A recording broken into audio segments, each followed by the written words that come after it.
Hi, I'm doctor Balaraj Naidu, robotic orthopaedic surgeon. ఈరోజు knee replacement surgery తర్వాత చాలా పేషెంట్స్ ఫిజియోథెరపీ చేయించుకోవాలా లేదా అనే గురించి ఆలోచిస్తుంటారు. సో యూజువల్గా నీ రీప్లేస్మెంట్ సర్జరీ అనేది ప్రజెంట్గా conventional methodology, navigation, robotic surgery ఉంది. కన్వెన్షనల్ మెథడాలజీ అంటే చేతితోటి చేసేది, జిగ్స్ తోటి. నావిగేషన్ అంటే computer will guide us how much bone to cut, and robotics means automation surgery. So robotic knee replacement surgery తోటి మనకు యాక్యురసీ రేజ్ 99.99% ఉంటుంది.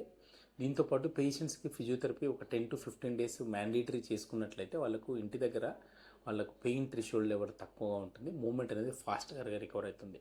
At Onus robotic hospitals we do accurate alignment of the implants. Also we provide physiotherapist services at their home.